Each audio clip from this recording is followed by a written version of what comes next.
So your offer just got accepted. You're excited, maybe a little bit nervous, but you're wondering what happens next. Most buyers think the hard part is over. Woohoo, we won the search, it's all smooth sailing from here, but this is actually where we get into the weeds of the transaction. So today I'm going to be walking you through the exact steps that happen from when your offer gets accepted to when you close on your new house here in New Hampshire, step by step, so that you don't get caught off guard or get blindsided before closing. That is never fun. So let's avoid that and get into this video. Hi, and welcome to my channel. My name is Shane Moynihan. I'm a local real estate agent and investor based out of Key, New Hampshire. And if you're looking to buy, sell, or invest around the area, feel free to reach out to me. Or if you actually want to speak directly to me, feel free to go down below in the description to the link. It's right to my calendar where you can book a free 15 to 30 minute call. We'll jump on, discuss kind of what you're looking for, see how I can help you achieve your goals, and really get to know how I can help you in that situation. So without further ado, let's get into the video of what actually happens after your offer gets accepted. So before I dive into this, I do want to just say I am a little bit under the weather. If you can hear me, I'm a little nasally, just took a lot of cold medicine, so we're going to power through, but I might lose track a little here and there. So let's get into it. When the seller signs your offer, you're officially under contract. That means that both parties are legally bound to the agreement with the contingencies that were agreed upon, and that is basically the document you follow throughout the rest of the transaction because it spells out what is happening. So it's things like the purchase price, that is agreed upon in that document. The timeline for each contingency that you have, we'll go over those in a second, and the contingencies to protect you. So what those are things like inspection contingencies, financing contingency. Wrapped into that is the appraisal part of that contingency. And one thing that kicks in once this is signed is that time is of the essence. So once it's signed, that day becomes the effective day. And from then on, that is the day where we're basing every timeline off of. So we'll get into that a little bit deeper once we talk about inspections, but that is kind of what the actual first step is once you sign, those are the terms we're following. So next is you submitting your earnest money deposit. Now again, this is spelt right out in the contract. Typically the earnest money deposit is about 1 to 3% of the purchase price, and it is held in an escrow account, typically by the listing agent's broker. It can also be the title company. It can also be the buyer's agent's brokerage. There's some certain companies that just don't like holding it, so other people have to hold it for them. But that's not that big of a deal to you because it's just getting held in an account. And what happens to that money? So this isn't like an extra 1 to 3% you have to come up with. This is money that basically gets set aside and just sits there until we figure out what's happening. So if everything goes smooth, we make it to the closing table, that money gets applied towards your closing costs.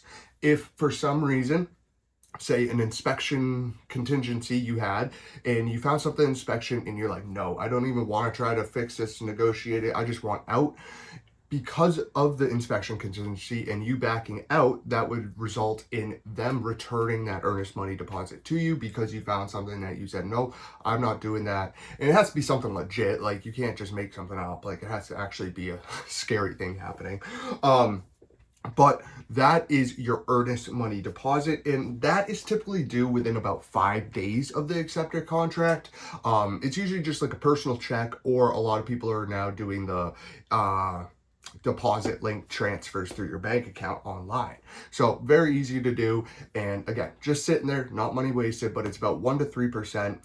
And your agent can kind of explain why that 1 to 3% is there. Because if you want to look a little bit stronger, you put a little bit more down. If you're worried about something, you might want to put a little less down. And there's some options you can do with it, but that is typically how it works.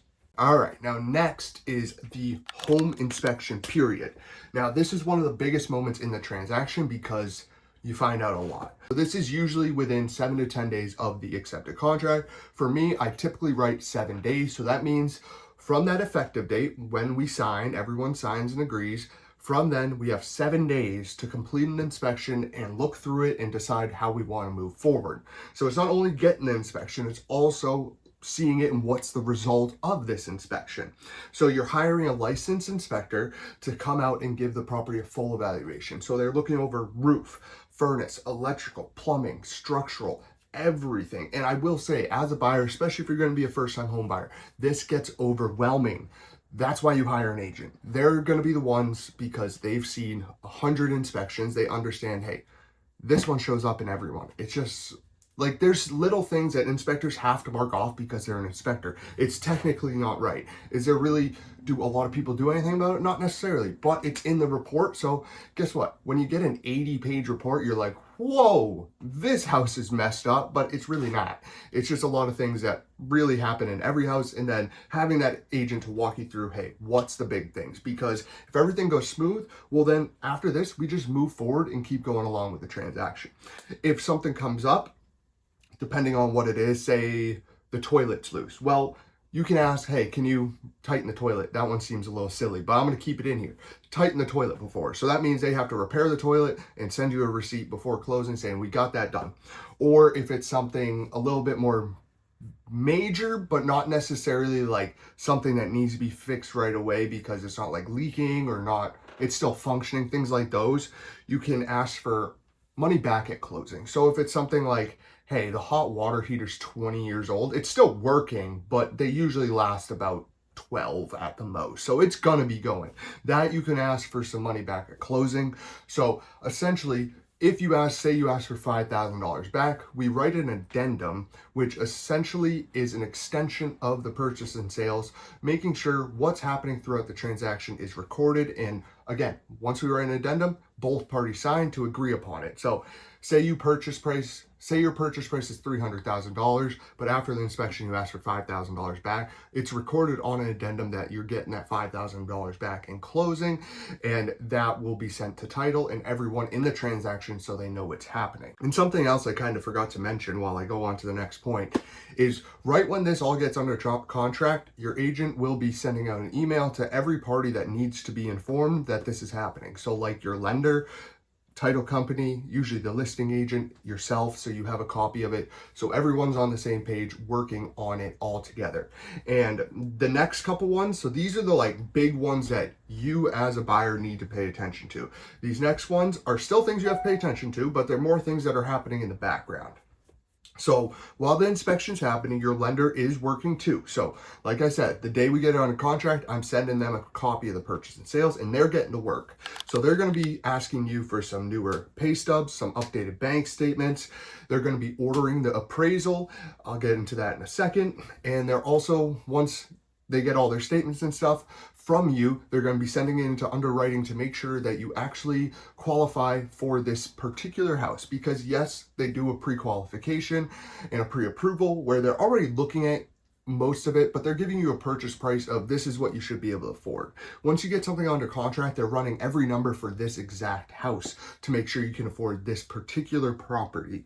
So when this is all happening, really your whole home search, once you start searching for a house and get serious, you should not be opening any new lines of credit, no new cars, no nothing like that. You shouldn't be trying to finance furniture for your next house, and you shouldn't be trying to like change jobs or do something like that.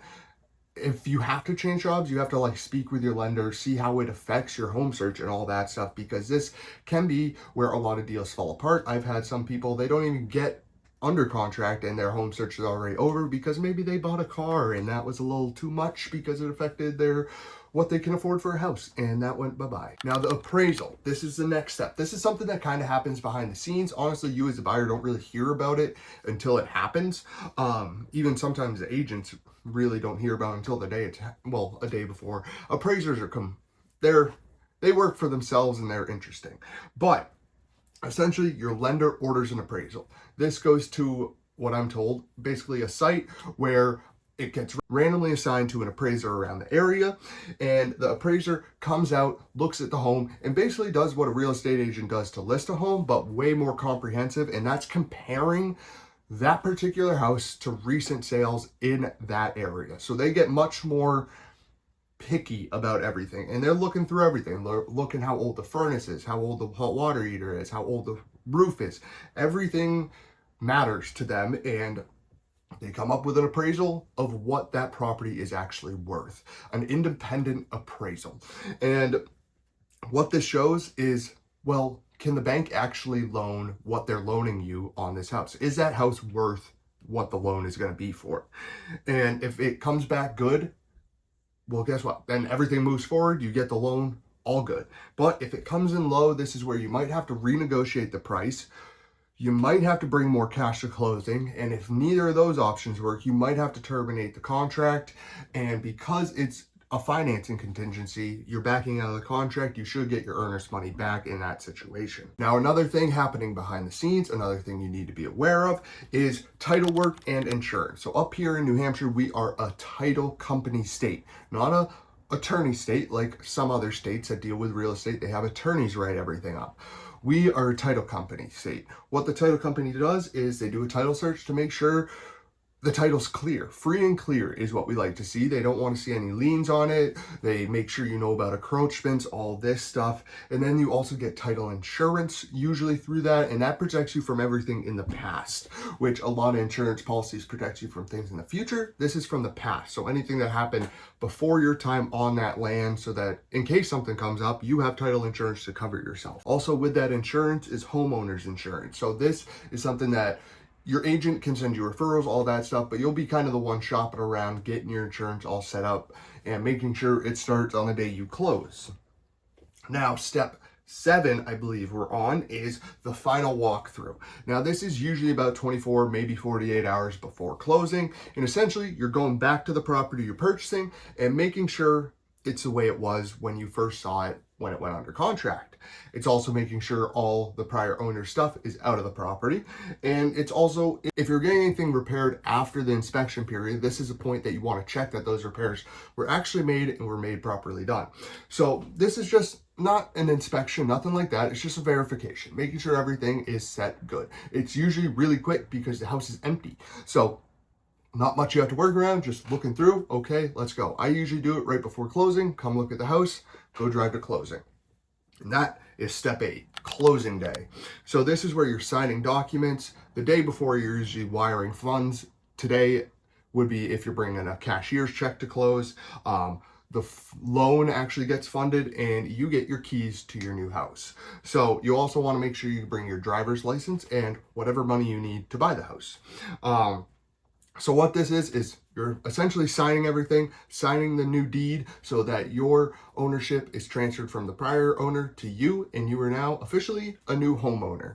So this is essentially the whole process of what happens after you get your contract accepted. So that's not talking about all the houses you're going to see, all the offers you're putting in. It's once that offer is signed, this is what happens. So there's a lot of things, as you can see, that go into a real estate transaction. It's not just a search. It's not just winning the offer. Once you win the offer, you actually have to execute and get that offer to the closing table, which is not always the easiest thing depending on the situation. So I hope this video kind of gave you a bigger picture of the home buying process. I'm trying to switch up some of my videos, give some more explanations, making sure my buyers are completely educated on what's happening throughout the transaction so that they're not lost and just hoping for the best. They actually know, hey, this is going according to plan. So if you're looking for a house up here in New Hampshire, feel free to go down below in the description, click on the link to my calendar, book a free 15-30-minute call with me. We'll jump on, discuss what you're looking for. I'll point you in the right direction, get you pre-approved, get the home search going, and we'll find you a house to put that offer in, win it, and take you through this process. So without further ado, I hope this one added some value, and I'll catch you guys next week with another one.